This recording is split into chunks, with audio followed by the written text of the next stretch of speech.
In a shocking move, Canada has just cut off potato exports to the United States, halting a massive flow of food supply that supports restaurants, grocery chains, and American farmers alike. But that's not all. While U.S. shelves run low, Canada just signed a billion-dollar deal to send those same exports to Asia. The news hit Washington like a thunderclap, and Donald Trump is furious. Accusing Ottawa of betrayal, Trump erupted in a fiery press conference, blaming weak trade deals and Canadian disloyalty. But this isn't just about potatoes. It's about power, trade, and shifting alliances. And as Canada turns east, America may be losing more than just French fries. The question is, did Trump push one of America's closest allies into Asia's arms? In early August 2025, Canadian Trade Minister Mark Carney announced a sweeping export shift, confirming that Canada will halt all major potato shipments to the United States.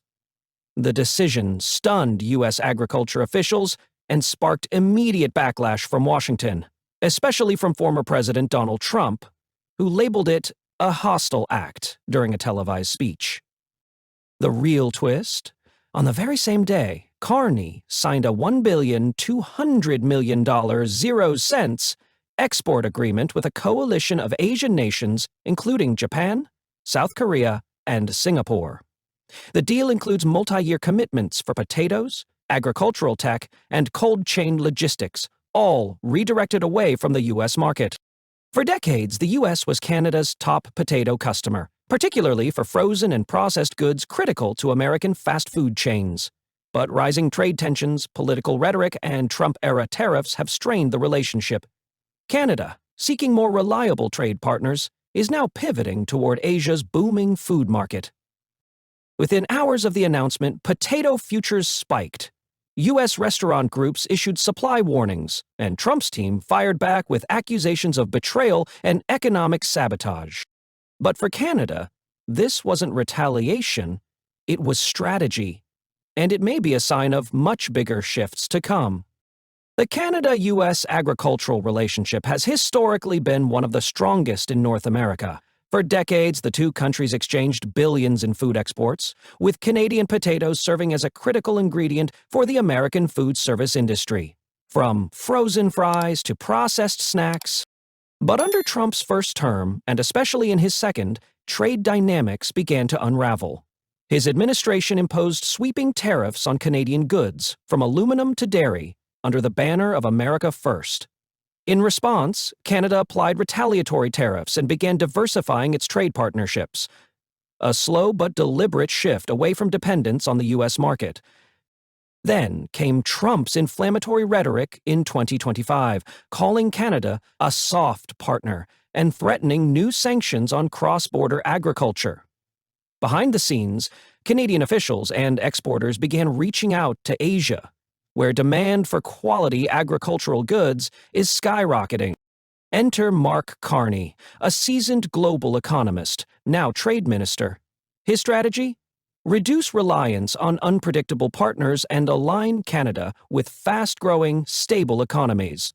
The potato deal is symbolic, but it's also significant. It signals a shift from historical loyalty to pragmatic survival, as Canada joins a growing list of U.S. allies turning eastward. The effects of Canada's potato export halt are already being felt across the United States. With over $500 million 0 cents in annual potato imports from Canada, American food suppliers are scrambling to find replacements. From Idaho to Iowa, processors and restaurants are issuing emergency procurement requests. But few are able to fill the gap quickly. Major fast food chains like McDonald's, Wendy's, and Chick-fil-A, all of which rely heavily on frozen Canadian potatoes for fries and hash browns, are reporting stock shortages and menu changes in several regions. Supermarkets in the Northeast and Midwest have begun limiting purchases of frozen potato products. For American farmers, the situation is no better.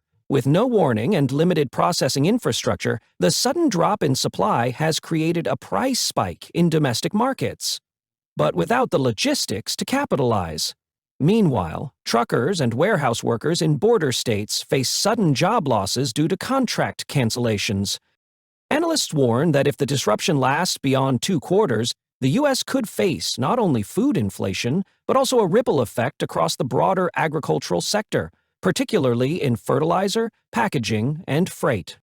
And all of it traces back to one reality: Canada turned off the tap.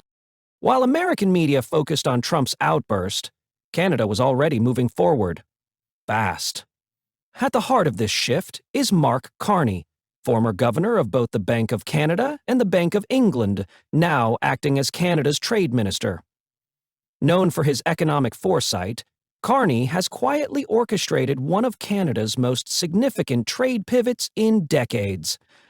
The New Deal, valued at $1.2 billion, 0 cents, links Canadian agricultural producers with a coalition of Asian nations, including Japan, South Korea, Vietnam, and Singapore. It guarantees multi-year exports of Canadian potatoes, food processing services, and cold chain logistics, giving Canada long-term access to Asia's fastest-growing consumer markets. Why Asia? Demand. These countries are facing food security challenges, and Canadian agricultural products offer the reliability and quality they need. Carney's deal also includes investment incentives, technology sharing, and port infrastructure partnerships. For Canada, this isn't just about diversifying trade. It's about reducing vulnerability to U.S. political volatility. And by cutting the U.S. out of this supply chain, Canada has quietly shifted its economic center of gravity eastward. It's not just a food deal, it's a message. Canada's future is no longer tied solely to Washington. The White House was blindsided. Within hours of Canada's announcement, Donald Trump took to the stage, unleashing a furious tirade against Prime Minister Justin Trudeau and Mark Carney. Calling it a stab in the back, Trump accused Canada of siding with America's enemies and warned of serious consequences. Republican allies rallied behind him, demanding retaliatory tariffs on Canadian agricultural goods. But Democrats pointed fingers back, blaming Trump's past trade policies and inflammatory rhetoric for pushing allies away. Cable news lit up with headlines: "Potato War Begins," "Canada Snubs U.S.," and "Trump Loses Northern Grip." Analysts noted that this isn't just about food. It's about status. The U.S. was sidelined, not by an enemy, but by a longtime partner. For Trump, this wasn't just economic, it was personal. And for Washington, the bigger fear is what other allies might do next. Canada's pivot to Asia is just the latest sign of a broader global realignment. As the U.S. doubles down on tariffs and nationalism, allies are quietly diversifying away from American trade dependence. Similar deals are already forming between Europe and BRICS nations, while Latin American exporters look east for growth. What makes Canada's move so significant is that it wasn't driven by conflict, but by calculated strategy, and that sends a clear message. Even America's closest friends are choosing stability over loyalty. The U.S. isn't being attacked. It's being replaced. One trade deal at a time. This isn't just a potato dispute, it's a symbol of something much larger. For decades, the U.S. was the center of global trade gravity. But now, even loyal allies like Canada are charting new paths, prioritizing resilience over reliance. Mark Carney's deal with Asia isn't just economic, it's strategic. It reflects a world where Washington's influence is no longer guaranteed, and where nations are hedging their bets against American unpredictability. From agriculture to tech, from finance to logistics, the message is spreading. If the U.S. won't lead with stability, others will lead without it. And that quiet departure may be more powerful than any open defiance. Canada's decision to cut potato exports to the U.S. and strike a billion-dollar deal with Asia wasn't just a trade shift. It was a statement. A message that even America's closest allies are no longer waiting for Washington to lead. Trump's fury may dominate headlines, but behind the noise, the world is quietly moving on.